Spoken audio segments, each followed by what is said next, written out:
आज की क्लास में हम सीखेंगे इंट्रोडक्शन ऑफ साइंस। साइंस क्या है, यानी कि विज्ञान क्या है। तो विज्ञान क्या है? विज्ञान एक ऐसा अनुशासन है जो ब्रह्मांड के बारे में परीक्षण योग्य परिकल्पनाओं और भविष्यवाणियों के रूप में ज्ञान का निर्माण और क्या करता है? आयोजन करता है। उसे क्या कहते हैं? हम विज्ञान कहते हैं।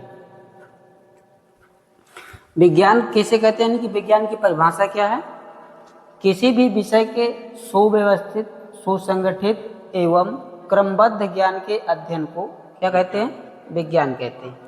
इसका मतलब कि विज्ञान, कोई भी सब्जेक्ट विज्ञान हो सकता है। जैसे हिंदी है तो क्या हिंदी विज्ञान हो सकता है? हो सकता है। इंग्लिश हो सकता है। क्यों? अपने आप पर हो सकता है। यानी कि जैसे कि अगर हमें हिंदी का ज्ञान करना है, हिंदी सीखनी है, पढ़ना सीखना, लिखना सीखना है, तो सबसे पहले हमको हिंदी की वर्णमाला सीखनी होगी। इसके बाद यानी क्रमबद्ध तरीके से हम चीज़ों का अध्ययन करेंगे, तभी हम जाके आगे हिंदी सीख पाएंगे। यदि इंग्लिश को सीखना है तो सेम प्रोसेस, इंग्लिश की वर्णमाला पहले सीखनी होगी, इसके बाद हम आगे इंग्लिश सीख सकते हैं। तो इसका मतलब है कि हर विषय अपने आप में क्या है? विज्ञान है। अब विज्ञान किस भाषा का शब्द है, या विज्ञान शब्द की उत्पत्ति, या विज्ञान की उत्पत्ति कैसे हुई? तो इसका मतलब है कि विज्ञान कैसे हुई? विज्ञान अर्थात साइंस। साइंस शब्द की उत्पत्ति लैटिन भाषा के किस शब्द से हुई? साइंटिया शब्द से। साइंटिया शब्द से हुई, जिसका अर्थ क्या होता है? ज्ञान। ठीक है। अब साइंटिया शब्द से क्या बना आपका? साइंस। और साइंस से विज्ञान, यानी कि साइंटिया ही क्या है? साइंस है, और साइंस ही आपका विज्ञान है। और साइंटिया का मतलब क्या होता है? ज्ञान। साइंटिया का मतलब ज्ञान हुआ, और साइंटिया से ही निकलकर आपका साइंस आया, तो इसका मतलब इसका भी मतलब ज्ञान ही हुआ। जब इसका मतलब भी ज्ञान ही हुआ तो विज्ञान का मतलब भी क्या हुआ? इसका भी मतलब ज्ञान हुआ। अब हम इसकी बात करेंगे कि फादर ऑफ साइंस, यानी साइंस के पिता कौन है। तो कहीं कहीं पे आपको अरस्तु मिल जाएगा, और कहीं कहीं पे आपको क्या मिल जाएगा? गैलीलियो। क्योंकि ये अपने अपने समय में, जैसे अरस्तु है तो अरस्तु ने अपने समय में बहुत सी चीज़ों की खोज की थी, उनके पहले जिन चीज़ों की खोज नहीं हुई थी, इसलिए उनको भी फादर ऑफ साइंस बोलते हैं। Only father of science. वैसे तो उन्हें स्पेशल फादर ऑफ बायोलॉजी बोला जाता है अरस्तु को, और गैलीलियो को फादर ऑफ फिजिक्स बोलते हैं। लेकिन उस समय जब वैज्ञानिक क्रांति चरम सीमा पर थी, उस टाइम पर ये वैज्ञानिक सबसे ज़्यादा प्रसिद्ध थे, इसलिए इनको क्या कहते हैं? फादर ऑफ साइंस बोलते हैं। अब चलते हैं कि विज्ञान की कितनी शाखाएं हैं। तो विज्ञान की कितनी शाखाएं? मुख्य रूप से 3।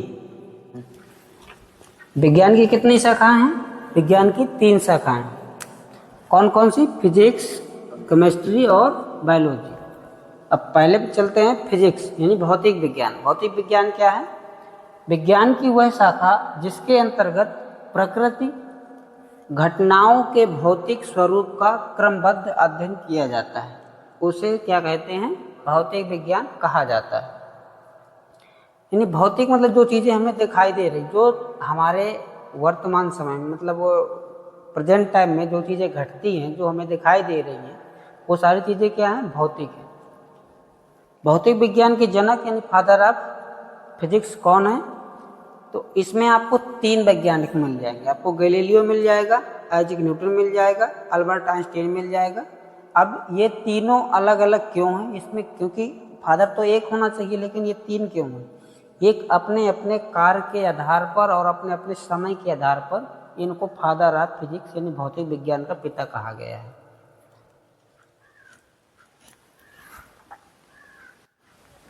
अब देखो, गैलीलियो को फादर ऑफ फिजिक्स क्यों कहा जाता है? क्योंकि गैलीलियो ने खगोल विज्ञान में महत्वपूर्ण योगदान दिया। उस टाइम गैलीलियो ने बहुत सी ऐसी चीज़ों की खोज की,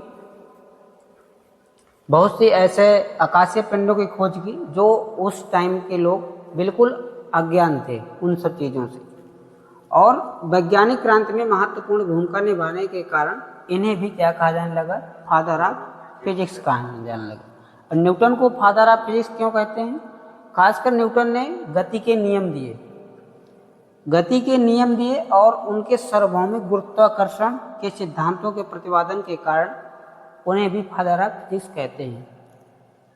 न्यूटन ने ही कहा था कि पृथ्वी की ओर जो भी चीज़ है पृथ्वी अपनी ओर खींचती है, मतलब जो गुरुत्वाकर्षण है इसी वजह से हम लोग चल पाते हैं। जैसे आप चंद्रमा पे जाएंगे तो यहाँ पृथ्वी का जो गुरुत्वाकर्षण है वहाँ पृथ्वी के गुरुत्वाकर्षण का 1/6 है, यानी कि यहाँ से किलो होगा। न्यूटन ने गति के नियम भी दिए कि इसने 3 नियम दिए न्यूटन ने गति के। यदि कोई चीज़ विरामावस्था में है तो विराम में तब तक रहेगी जब तक कि उस पर कोई बाह्य बल ना लगाया जाए। दूसरा, इसके बाद अल्बर्ट आइंस्टीन ने सर्वप्रथम सापेक्षता का सिद्धांत दिया। इस आधार पर उन्हें भी क्या कहा जाने लगा, फादर ऑफ फिजिक्स।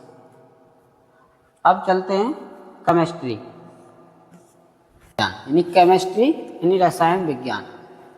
विज्ञान की वह शाखा जिसके अंतर्गत पदार्थ के गुण, संगठन तथा उनमें होने वाले परिवर्तनों का क्रमबद्ध रूप से अध्ययन किया जाता है, उसे रसायन विज्ञान कहते हैं। विज्ञान की परिभाषा क्या है? रसायन विज्ञान की परिभाषा, विज्ञान की वह शाखा जिसके अंतर्गत पदार्थ के गुण, संगठन तथा उनमें होने वाले परिवर्तनों का क्रमबद्ध रूप से अध्ययन किया जाता है, उसे रसायन विज्ञान कहते हैं। केमिस्ट्री, केमिस्ट्री यानी इस शब्द की उत्पत्ति कैसी हुई? केमिस्ट्री अर्थात रसायन विज्ञान। रसायन विज्ञान शब्द की उत्पत्ति मिस्र के कीमिया शब्द से हुई, जिसका अर्थ होता है काला रंग, क्योंकि वहाँ की मिट्टी काली होती थी। इसलिए प्रारंभ में इसके अध्ययन को क्या कहा जाता था? केमेटिंग कहा जाता था। केमिस्ट्री के अध्ययन को प्राचीन समय में क्या कहा जाता था? केमेटिंग कहा जाता था, क्योंकि मिस्र इस शब्द का प्रयोग वहाँ की मिट्टी के लिए करते थे, जिसका रंग कैसा था? काला था। अब आते हैं फादर ऑफ केमिस्ट्री कौन है, यानी केमिस्ट्री के जनक कौन है? रसायन विज्ञान का जनक लेवासियर को कहा जाता है, क्योंकि उन्होंने ही सर्वप्रथम रासायनिक अभिक्रियाओं में ऑक्सीजन की भूमिका की सर्वप्रथम खोज की थी तथा हाइड्रोजन और ऑक्सीजन का नामकरण भी इन्होंने ही किया था। इसलिए इन्हें फादर ऑफ केमिस्ट्री कहा जाता है, किसे? लेवासियर को। अब नेक्स्ट पार्ट में मिलते हैं। अगली क्लास होगी हमारी केमिस्ट्री की, मतलब स्टार्टिंग से रासायनिक अभिक्रिया एवं समीकरण।